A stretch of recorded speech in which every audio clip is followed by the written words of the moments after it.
Amados do Senhor Jesus, no seu nome, bom dia. É uma alegria voltar a conversar com as crianças, a pregar para os adultos. É tudo parte desse processo de andar. Nós traduzimos para as crianças um procedimento de afeto. Nós somos guiados por afetos. E produzimos nas crianças esse amor que vem do Espírito de Deus, que foi mostrado em Jesus Cristo, dado em graça por Deus Pai, como uma herança. A salvação não é uma obra repentina de Deus, para num ponto de desespero, vendo que o mundo estava em pecado, havia frustrado o seu plano de perfeição, então ele providenciou a salvação. A queda não foi surpresa no plano de Deus, antes a queda foi o meio de Deus para trazer o homem que ele havia criado fora de si, para ser parte da sua família. Dessa forma, o livro de Efésios apresenta a salvação como uma herança que nos dá uma riqueza imensa de vida, não só para que façamos uso, não só para usufruto, mas ele nos torna pessoalmente ricos para ele mesmo. Faz a nossa vida rica de alma, de personalidade, de cuidado da coisa física. Principalmente, nos faz um povo rico de obras que brilhem a criação de Deus, a obra de Deus. Então, hoje, no texto de Efésios, agora capítulo 4, versículos 1 a 6, nós chegamos no primeiro passo em que vai da implementação. O que quer dizer? Primeiro, a Bíblia diz que há uma água da salvação. Depois a Bíblia fala que devemos nadar nessas águas. É a prática. E em seguida, nos ensina a mexer os braços, a perna, os efeitos da água, nosso peso deslocado. É a parte mais do que prática. É a questão do nosso movimento no Evangelho. Então diz assim, Efésios 4, 1 a 6.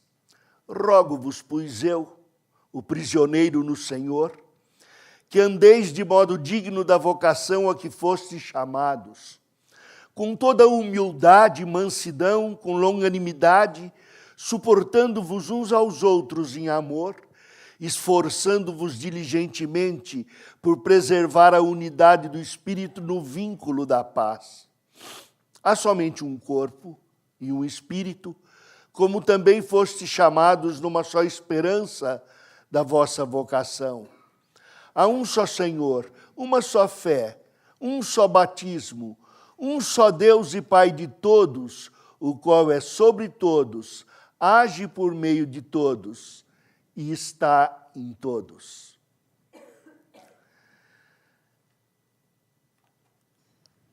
A maravilha desta apresentação está nos novos conceitos que nos são dados de como viver a vida cristã. Trocar em miúdo. Me lembro de um candidato à presidência dos Estados Unidos que num dos seus discursos, repetiu o slogan de uma rede de hambúrgueres. onde está o bife? A pessoa abria o sanduíche e perguntava, onde está o bife? E aqui é que nós perguntamos, onde está o bife da vida cristã? Qual é o negócio da vida cristã? E aprendemos, então, um primeiro conceito, que a herança da salvação nos torna ricos da riqueza de Deus. Ricos dessa riqueza que entregou às crianças. Bem-aventurados, porque dos tais é o reino dos céus. Bem-aventuradas as crianças, os humildes de espírito. E é disso que se trata. Primeiramente, o que eu devo entender? Paulo diz, eu, Paulo, prisioneiro de Cristo. Mecânicos e outros que mexem com parafusos vão entender o que é um prisioneiro. O prisioneiro é aquela pecinha que impede a porca de soltar do parafuso. É um parafuso prisioneiro. Ela está aprisionada, a porca, por uma razão, para que fique bem seguro. No nosso sentido, o prisioneiro é um escravo, e é a palavra que é dita aqui. No nosso conceito, é coisa ruim. Principalmente nos dias de hoje, ninguém quer ser prisioneiro. Há uma deputada aí que diz que o prisioneiro tem de ser mais preservado do que o guarda da prisão. O bandido vale mais do que a polícia. Eu não estou pensando agora no policial brasileiro, que uma boa parte é excelente, mas há uma parte que não presta.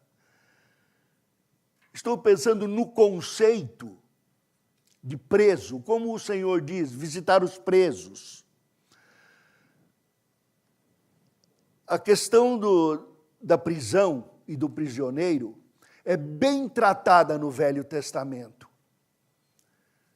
Uma pessoa que tivesse cometido um crime, ele era apreciado pelos juízes, havia o direito de defesa. Então, uma vez que ele fosse inocentado, estava livre. Uma vez que fosse culpado, teria que cumprir a sua pena.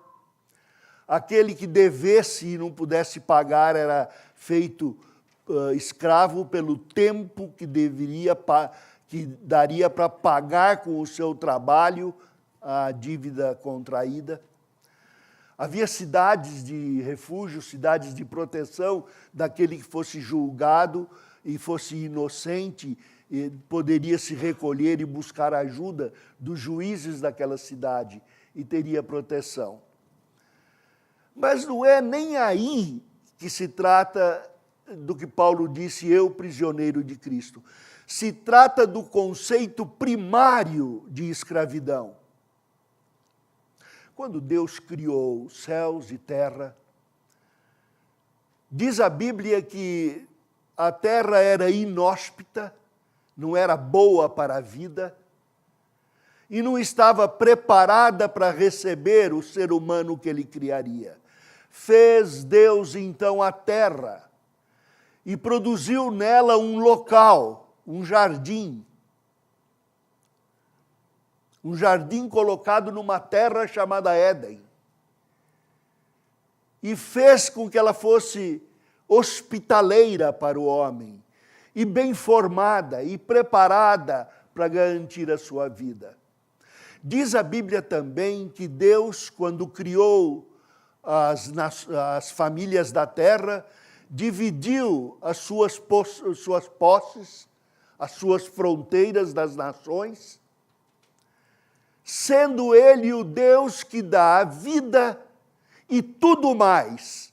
Dele vem o ar que respiramos. Aí está um bom exemplo do que eu acho de escravidão. Escravidão era um conceito positivo. Por exemplo, eu sou escravo do ar que eu respiro.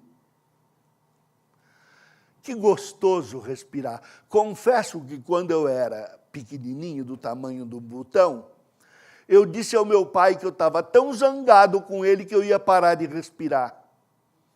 E mamãe, toda cheia de sabedoria, falou, para. A hora que desmaiar, volta a respirar. Porque respirar é um ato escravo da minha vida. E eu gosto de respirar o ar de São Paulo.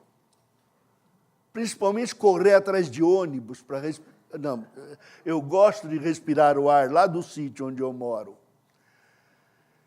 Encher o pulmão de ar é uma delícia. Assim como beber, comer, ser escravo é pertencer a uma dependência agradável. E a Bíblia diz que quando Deus criou o homem, não era bom que ele estivesse só. O homem é escravo do relacionamento.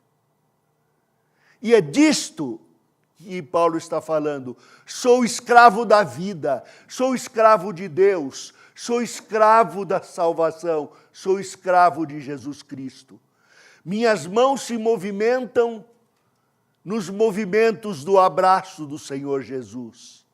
Meus olhos veem o que o Senhor quer que eu veja e que criou para que agradasse os meus olhos. Meus passos caminham nos caminhos de Deus, no caminho que é Jesus Cristo. É disso que ele está falando. Eu não posso evitar de ser preso à salvação que recebi, de ser preso ao Salvador que morreu por mim. E então ele diz, vede prudentemente como andais, de modo digno da salvação a que fostes chamados. E é aí que ele vai nos preparar então em como andar.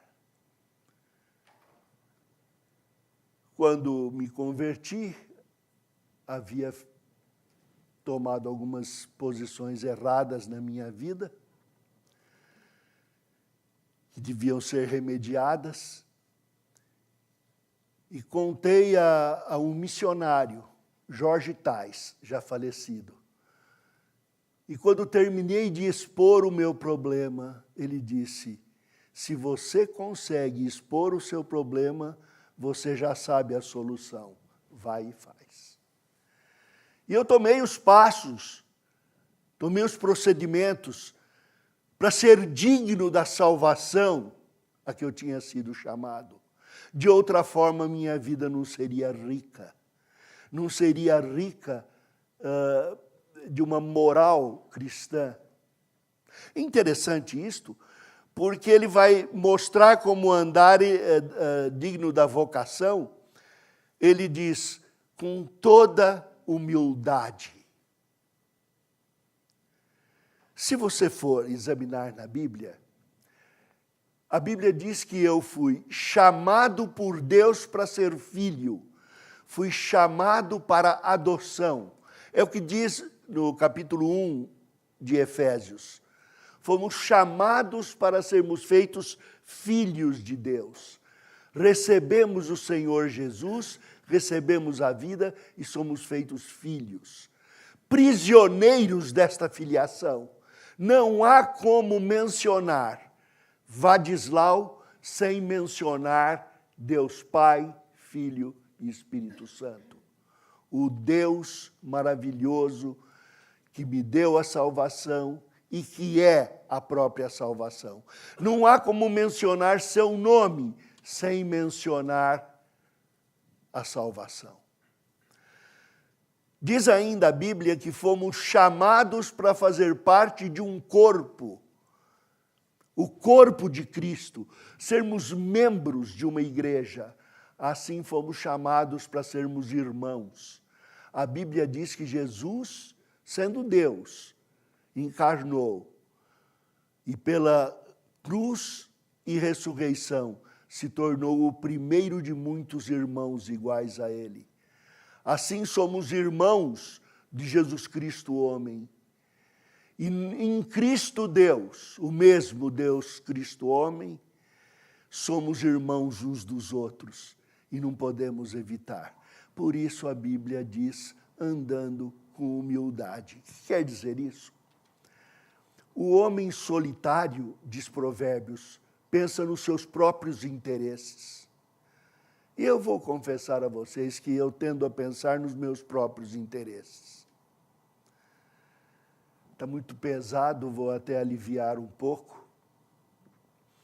Havia um texto, um cântico, o pastor que fez a letra, ele depois apostatou, se tornou espírita, depois foi ser bispo da Igreja Católico Brasileira, depois foi ser bispo da Romana, viajou muito por aí.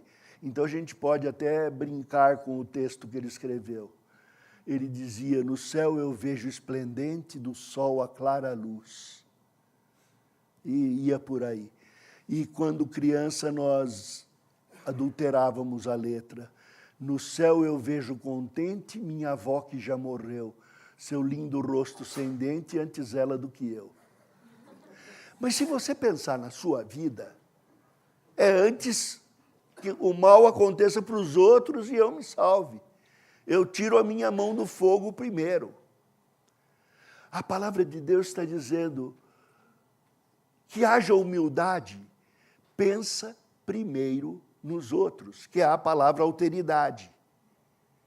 Pensar primeiro nos outros. Como Deus nos amou e pensou em nós, e nos elevou à participação na sua própria glória. A riqueza que temos, a possibilidade de sermos humildes. Humildade é uma palavra também do direito bíblico. Ela diz respeito à consciência de quem eu sou. Não devemos pensar de nós mesmos além do que convém. Nem a quem. Moralmente, nós somos abjetos. Estávamos mortos nos nossos delitos e pecados. Não importa quanto você pecou, quanto eu tenha pecado, no princípio estávamos todos condenados. E o Senhor Jesus, morrendo no nosso lugar, trouxe-nos, pela sua ressurreição, a uma vida em que agora podemos considerar nossos defeitos, nossos erros. E esta é uma questão individual. Cada um tem de pensar sobre si mesmo.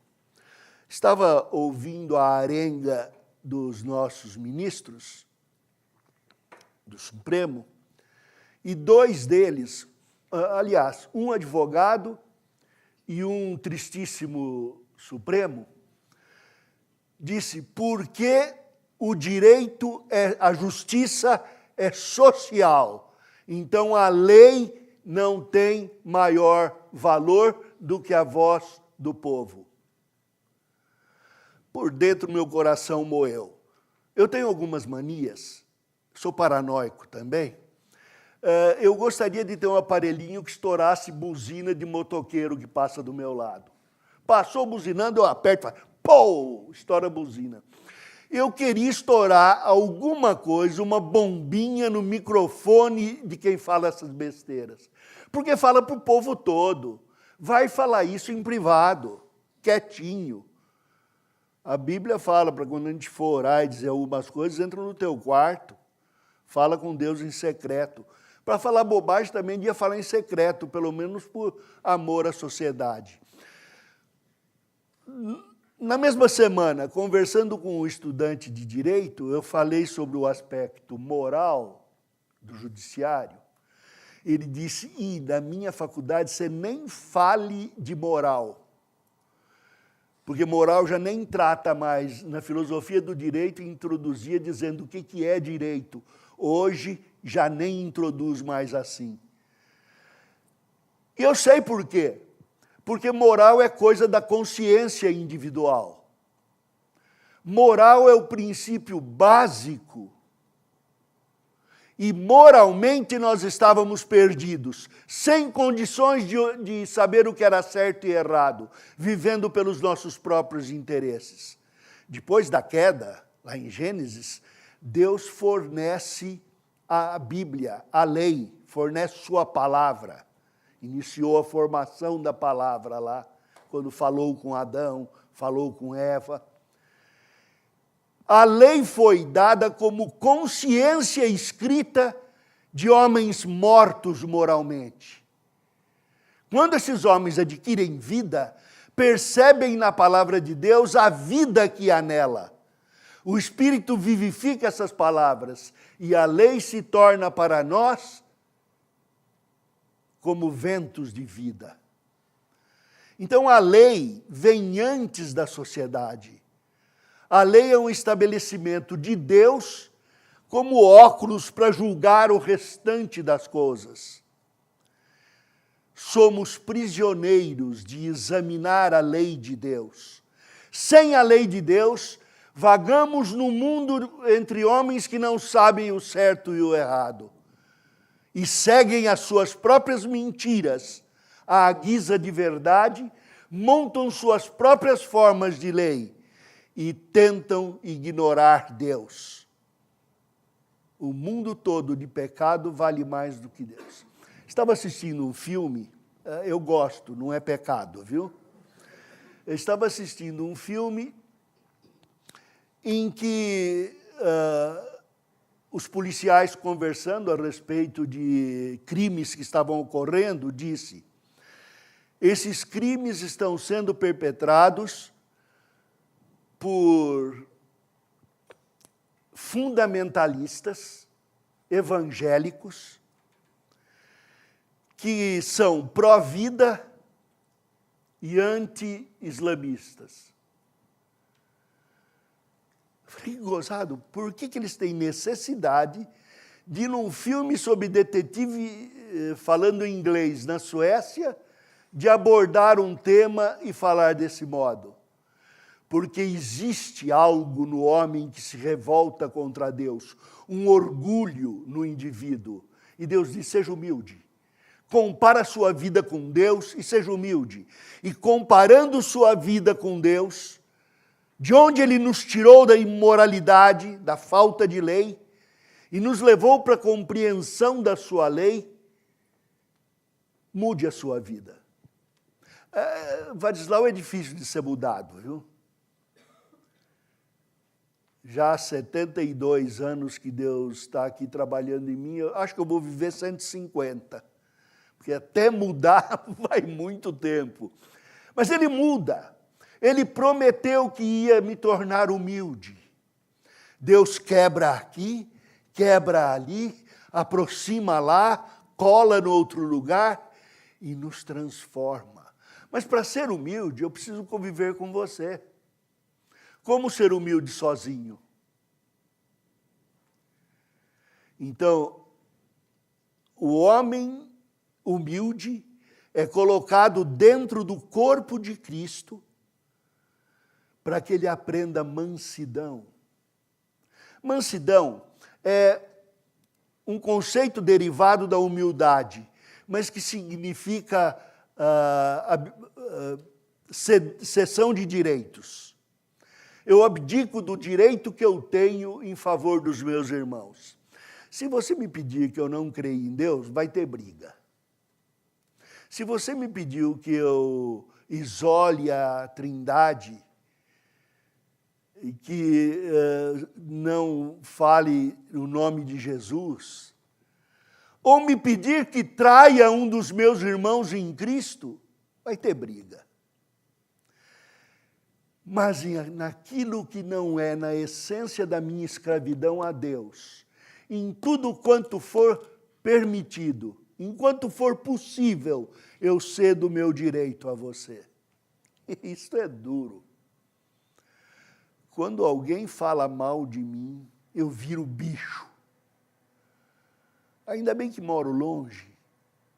Até procurar essa pessoa, já vai ter passado a raiva. Aliás, do jeito que eu ando, tão devagar, e depois chega lá, o que eu vou fazer? não consigo mais nem matar a formiga. Então a gente acalma vendo a humildade, vendo a nossa incapacidade e dependendo do julgamento de Deus, eu não cedo o meu direito porque quero agradar pessoas. O crente cede seu direito porque Cristo disse que aquela é a forma de ele conquistar o coração da pessoa para doar este direito. E é isto que diz então, com longanimidade, que é a longo prazo, suportando-vos uns aos outros em amor. Naquilo que você peca contra mim, eu devo ceder a minha vida a você e trabalhar na sua vida para dar o que você não pôde dar. E naquilo que eu peco contra você, você paga a mim a minha dívida. Trabalha no meu coração para me conformar à imagem de Cristo, suportando-vos uns aos outros em amor. Segundo lugar, esta andança não é só segundo uma vocação, não é ideológica. Ela é pessoal, é centrada no Deus que nos deu a salvação. Então ele diz, esforçando-vos diligentemente por preservar a unidade do Espírito no vínculo da paz. Por que é que eu tenho de confessar a você o pecado que eu cometo? Porque Cristo disse que o sacrifício dele na cruz e o levantamento na ressurreição vão frutificar em minha vida quando eu compreender que devo perdoar confessar os meus pecados e perdoar os meus devedores. Esta é a prescrição. Como eu vou ajudar a você se você está explodindo em ira, reivindicando direitos? Eu vou ser humilde. Vou demonstrar como Cristo quer, minha hombridade, sim. Não vou transgredir o poder moral, o poder violentar a minha consciência.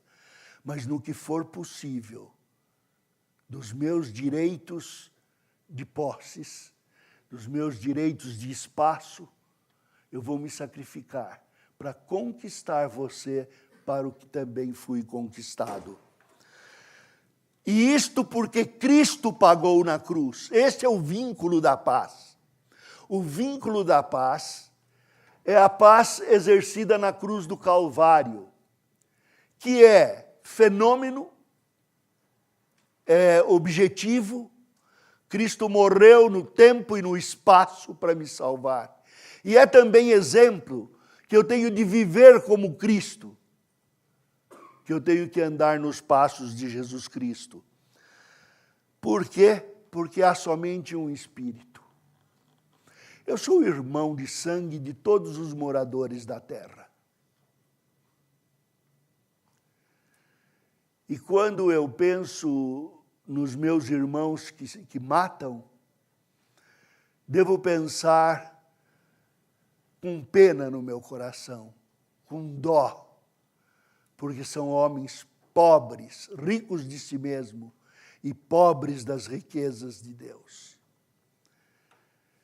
Mas se for chamado a ajudar uma destas pessoas, eu terei de amar meu inimigo. Este é outro aspecto da riqueza.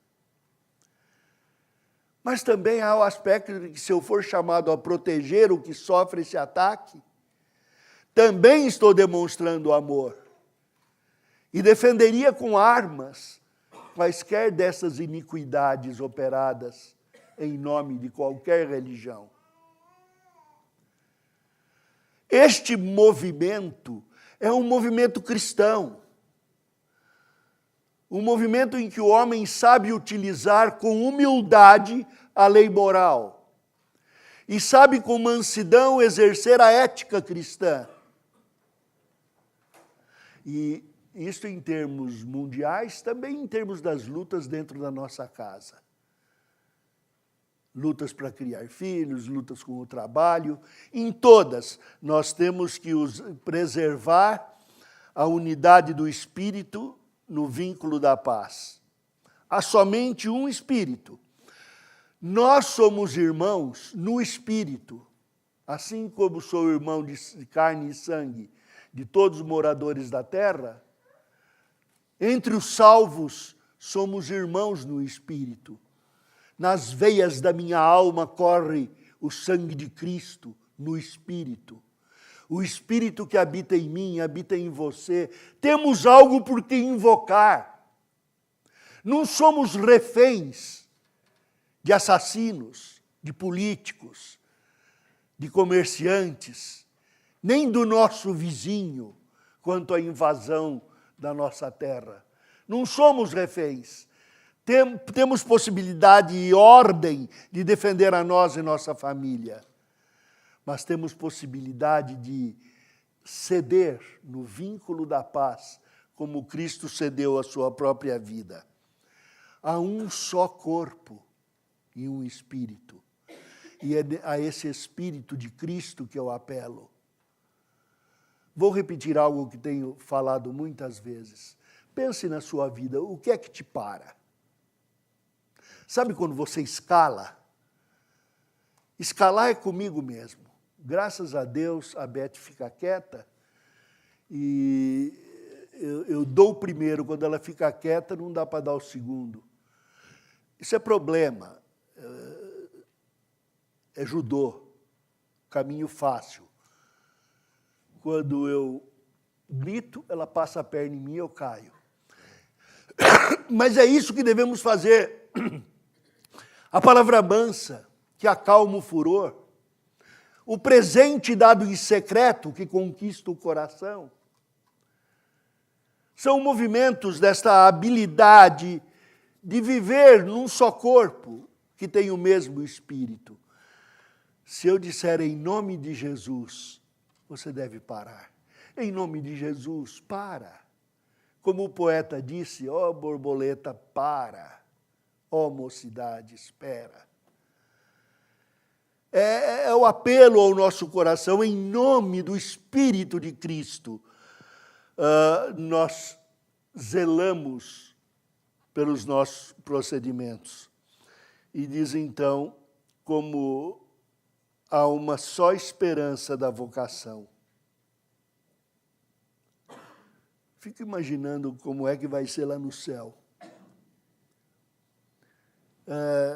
Eu vou encontrar você e como é que fica, hein? Aquele pecado que eu não confessei, eu vou estar lá no céu e você vai olhar para São Pedro e dizer, Pedro, como é que ele está aqui, hein? Como é que vai ser feito? Aí você vai lembrar que você falou do pecado que eu cometi para você, para outra pessoa. Aí você vai ficar vermelho. E daí quem estiver perto ficar com vergonha alheia, nada disso.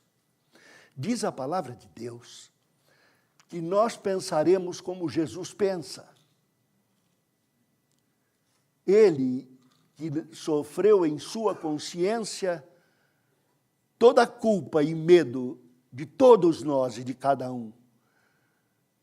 Ele vai nos olhar com os olhos de pessoas regeneradas pelo sangue de Jesus homem, pela dádiva do corpo de Cristo, vai nos considerar irmãos para sempre. E é assim que eu vou ver você lá. Somos chamados a esta mesma vocação. Já que vai ser assim, por que não viver assim agora? Por que não experimentar esta riqueza já? E é isso que ele diz, aprenda a andar. E então ele termina. Há um só Senhor, uma só fé e um só batismo. Como se chama aquela mídia que todo mundo fica falando o que quer? Entra lá e escreve. Tem a fotografiazinha, tem fulano de tal. Facebook. É. Eu vejo cada coisa escrita lá. Outro dia, uma pessoa disse, quem assinou a confissão de fé, for pastor, e não obedecê-la todinha, está falhando para com a igreja da qual eu confesso. Será que Vadislau teria coragem? Por exemplo, eu tenho um conceito diferente do sábado e domingo. Eu creio que o sábado morreu lá e foi sepultado, e o domingo é um novo dia. Mas lá diz que o sábado é o domingo. Como é que fica? Mas eu não vou considerar por aí. Eu diria a essa pessoa, eu concordo com tudo da confissão de fé, especialmente aonde diz, esta confissão de fé não é palavra última, a Bíblia é, e ela contém erros que devem ser corrigidos. Então, uma vez que ela admite a diferença de opinião. E é isto que é cessão de direitos. Aprendermos a viver com um só Senhor, uma só fé e um só batismo. Naquilo que é essencial, nós concordamos. E se alguém pensa de modo diferente, disse Paulo, Deus a seu tempo esclarecerá. Cada um tenha bem definido na sua mente aquilo que crê. E ele diz, um só Deus e Pai de todos. E interessante, o meu texto diz aqui, Ele é sobre todos, age por meio de todos e está em todos. Esses verbos não existem no original. Mas porque a construção da frase indica a ação, eles colocaram para maior clareza. Mas lá diz, o qual é sobre todos, por meio de todos e em todos. E eu gosto dessa conclusão, porque diz, a razão pela qual eu devo andar do jeito que eu ando, é porque fui feito nova criatura. E esta nova criatura experimenta escravidão a Deus. Eu me obrigo, eu me coloco, sou constrangido, sou obrigado pelo Espírito a viver abaixo de Deus. Ele está em todos, Ele é sobre todos. Eu me ajoelho diante dele e fico orando para que você também se ajoelhe. Eu não posso mandar em você, não sou Deus. Não posso obrigar a sua atitude a mudar. Não posso obrigar você a andar como escravo de Deus. Mas eu me ajoelho diante daquele que é sobre todos, à espera de que Ele convença seu coração. Porque Ele age em todos. E eu recebo da sua vida a grande lição de amor. Eu recebo de você o fato de que você espelha a minha falta de humildade e a humildade de Cristo. E quando eu olho para você, devo olhar com a humildade de Cristo e promovê-lo à glória dele. Esse texto primeiro introduz então uma série de implementações. Esta primeira é do coração. Ela é, em primeiro lugar, psicológica, psique, alma. Em segundo lugar, ela é sociológica no sentido de que pertence ao corpo de Cristo. Com essas duas visões, nós vamos trabalhar a vida cristã. Deus os abençoe.